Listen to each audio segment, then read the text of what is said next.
ഓം നമോ ഭഗവതേ വാസുദേവായ.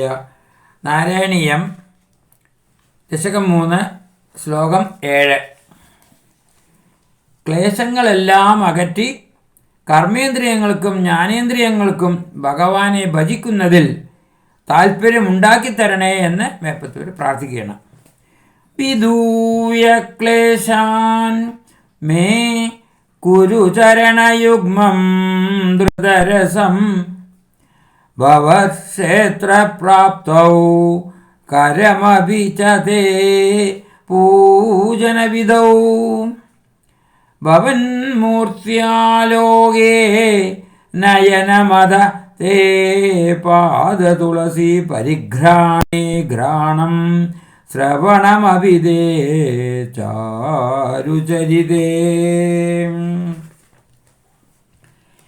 ക്ലേശാൻ വിദൂയ മേ ചരണയുഗ്മം ഭവക്ഷേത്രപ്രാപ്തൗ.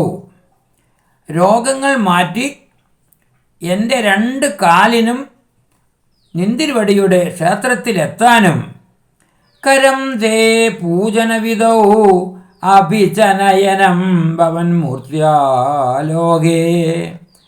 കയ്യിന് നിന്തിരുവടിയുടെ പൂജ ചെയ്യാനും കണ്ണിന് നിന്തിരുവടിയുടെ തിരുവുടൽ കാണുവാനും അധഘ്രാണം ദേ പാദ തുളസി പരിഘ്രാണേ. പിന്നെ മൂക്കിന് നിന്തിരുവടിയുടെ തൃപാദത്തിലെ തുളസിയുടെ പരിമളം മുകരാനും ശ്രവണം തേ ചാരുചരിതേ അഭി. കാതിന് നിന്തിരുവടിയുടെ മധുര കഥ കേൾക്കുവാനും ധൃതരസം കുരു ഉത്സാഹമുണ്ടാക്കി തരണമേ എന്ന് പ്രാർത്ഥിക്കണം. കയ്യ് കാല് എന്ന കർമ്മേന്ദ്രിയങ്ങൾക്കും, കയ്യും കാലും കർമ്മേന്ദ്രിയങ്ങളാണ്, കണ്ണ് കാത് മൂക്ക് എന്ന ജ്ഞാനേന്ദ്രിയങ്ങൾക്കും, കണ്ണ് കാത് മൂക്ക് ജ്ഞാനേന്ദ്രിയങ്ങളാണ്, ഭഗവാന്റെ നേരെ താല്പര്യം ജനിപ്പിച്ചു തരണേ എന്നാണ് ഇവിടെ പ്രാർത്ഥന.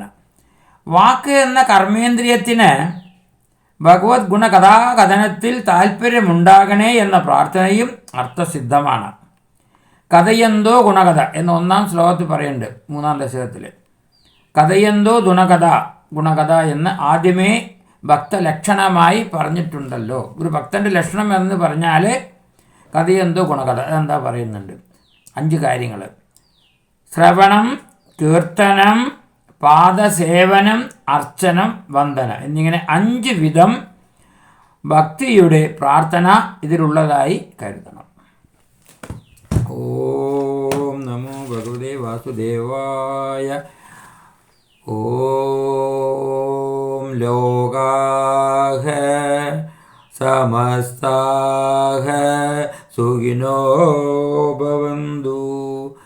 ഓം ലോകാഃ സമസ്താഃ സുഖിനോ ഭവന്തു.